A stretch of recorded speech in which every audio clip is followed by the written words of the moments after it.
Les douleurs mammaires et le cycle menstruel.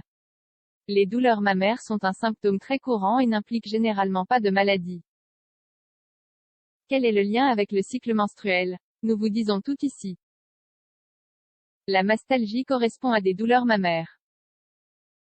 Il s'agit donc d'un mal-être ressenti dans la poitrine. Malheureusement, de nombreuses femmes en souffrent, dans une plus large mesure, pendant le syndrome prémenstruel. La menstruation est influencée par de nombreux facteurs, et il existe une relation entre la douleur mammaire et le cycle menstruel.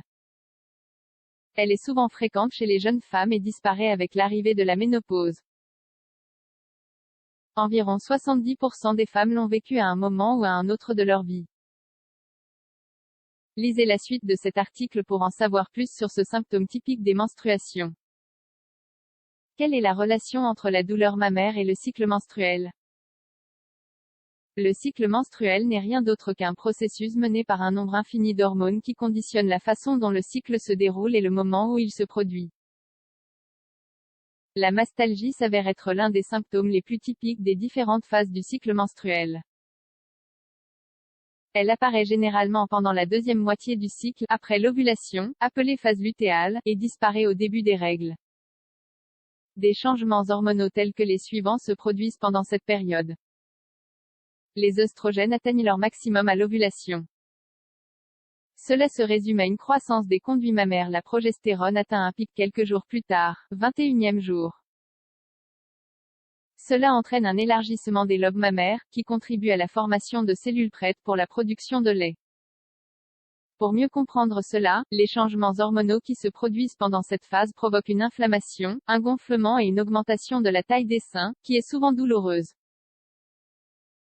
De plus, si une grossesse a lieu, en maintenant la progestérone à un niveau élevé, les seins continueront à gonfler plus longtemps. Biologiquement, les seins possèdent un plus grand nombre de récepteurs pour ces substances, ce qui en fait une glande hormonodépendante. Dans une large mesure, les seins réagissent plus facilement aux hormones que le reste des organes du corps. Cause. Les douleurs mammaires sont principalement liées au syndrome prémenstruel, semaines avant les menstruations, ou à des modifications bénignes des seins, par exemple, maladie fibrokystique du sein. Bien que ce soit généralement le cas, il existe des facteurs de risque tels que régime alimentaire riche en graisse, consommation excessive de caféine, de théine ou de chocolat, antécédents familiaux de douleurs pendant le cycle, certains médicaments, hormones, antidépresseurs, etc. Une poitrine de grande taille, qui augmente la charge pondérale et peut s'accompagner de douleurs au dos ou au cou. Le fait d'avoir des douleurs au sein ne doit pas nécessairement être un signe de cancer du sein. Seuls 10% des cas de tumeurs malignes des seins provoquent de légères douleurs. Symptômes. Il existe une différence entre les symptômes du sein liés au cycle menstruel et ceux qui ne se développent pas en raison de processus cycliques. Les douleurs mammaires et le cycle menstruel, cyclique.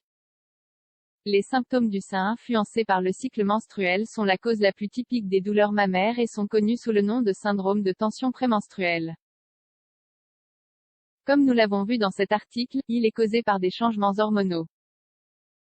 En effet, il touche les jeunes ne se produit généralement pas pendant ou après la ménopause. Présence d'une répartition homogène et bilatérale, c'est-à-dire que les deux seins font mal et que cela s'étend à toute la glande mammaire, induit gonflement ou inflammation, provoque accumulation ou rétention de liquide dans les seins, génère une légère augmentation de la taille, induit la turgescence, seins gonflés et fermes, provoque une douleur continue, qui peut aller de légère à sévère, seulement pendant une étape du cycle, se caractérise par l'apparition de petites bosses ou de nœuds qui se répandent sur la poitrine lorsqu'on la touche, génère une intensité accrue des symptômes 2 semaines avant les menstruations.